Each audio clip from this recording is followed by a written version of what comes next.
இன்றைய தீர்க்க தரிசன வார்த்தை எரேமியா 39:18. உன்னை நிச்சயமாக விடுவிப்பேன். இந்த செய்தியை முழுசா கேளுங்க. ஆண்டவர் இன்றைக்கு உங்களை விடுவிக்க விரும்புகிறார். இதை கேட்டுக்கொண்டிருக்கிற எனக்கு அருமையான சகோதரனே, சகோதரியே, நான் ஆண்டவருடைய நாமத்தில் சொல்கிறேன், இன்னைக்கு நீங்கள் எந்த இடத்துல சிக்கப்பட்டு இருந்தாலும் சரி, உங்கள் கால்கள் எந்த கண்ணியில் அகப்பட்டு இருந்தாலும் சரி, அப்பா சொல்கிறாரு, நிச்சயமாக நான் உன்னை விடுவிப்பேன் அப்படின்னு ஆண்டவர் இன்னைக்கு உங்களுக்கு ஒரு வாக்கு கொடுக்கிறார். ஒருவேளை பாவத்தில், சாபத்தில், அசுத்தத்தில், கடன் பிரச்சனையில், வியாதியில், சமாதான குறைவில், அல்லது மனிதர்கள் மீது ஏற்பட்டிருக்கிற பயம், அதிகாரிகளுடைய காரியங்கள், இப்படி ஏதோ ஒரு இடத்துல உங்கள் கால்கள் சிக்கப்பட்டு இருக்கும்னு சொன்னால், ஏதோ ஒரு பகுதியில் இன்னைக்கு உங்களுக்கு ஒரு விடுதலை தேவைப்படும் அப்படின்னு சொன்னால், உங்களை பார்த்து தான் இன்றைக்கி ஆண்டவர் சொல்கிறாரு, நிச்சயமாய் நான் உன்னை விடுவிப்பேன் அப்படின்னு ஆண்டவர் சொல்லுகிறார். அப்போ கர்த்தருடைய பிள்ளையே, நீ எதை குறித்தும் கலங்க வேண்டாம்.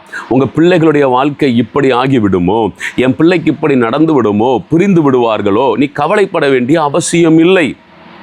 ஆண்டவர் இன்னைக்கு வாக்கு கொடுக்கிறார், நான் உன்னை விடுவிப்பேன், நிச்சயமாய் விடுவிப்பேன் அப்படின்னு கர்த்தர் வாக்கு கொடுக்கிறார். அந்த வார்த்தையை சொல்லிட்டு கீழே ஆண்டவர் என்ன சொல்றாருன்னா, நீ என்னை நம்பினபடியினால். இதை கேட்கிற என் அருமை சகோதரனே, சகோதரியே, யாரை நம்புறீங்க? கர்த்தரை நம்புறீங்களா? கர்த்தர் மேலே நம்பிக்கை வச்சிருக்கிறீங்களா? அவ்வளோதான். அது ஒன்று தான் ஆண்டவர் விரும்புகிறார், அதை ஒன்றைத்தான் எதிர்பார்க்கிறார். கர்த்தரை நம்பினா விடுதலை.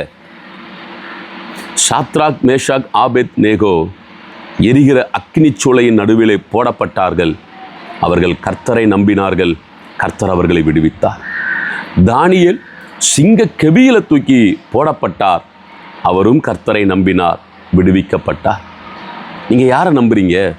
இல்லை பிரதர், அவங்க எனக்கு உதவி செஞ்சுருவாங்க, இவங்க என் பிள்ளையை படிக்க வச்சுருவாங்க, திருமணத்திற்கான தேவைகளை சந்திச்சிருவாங்க, அப்படி நீங்கள் நினச்சிங்கன்னா நடக்காதுமா. நீங்கள் நம்ப வேண்டியது கர்த்தரை மாத்திரம்தான். யாரையும் நான் நம்ப போகிறதில்லை, எந்த சூழ்நிலைமைகளையும் நான் சார்ந்து கொள்ள போகிறதில்லை. நான் நம்புகிறது ஒரே ஒருவர், இயேசுவை மாத்திரம்தான் நான் நம்புவேன். தீர்மானம் எடுத்து பாருங்க.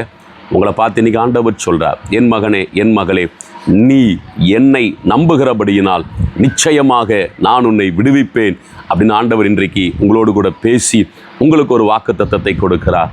இந்த வார்த்தையின்படியே கர்த்தர் உங்களை ஆசீர்வதிப்பாராக. ஆமேன், ஆமேன்.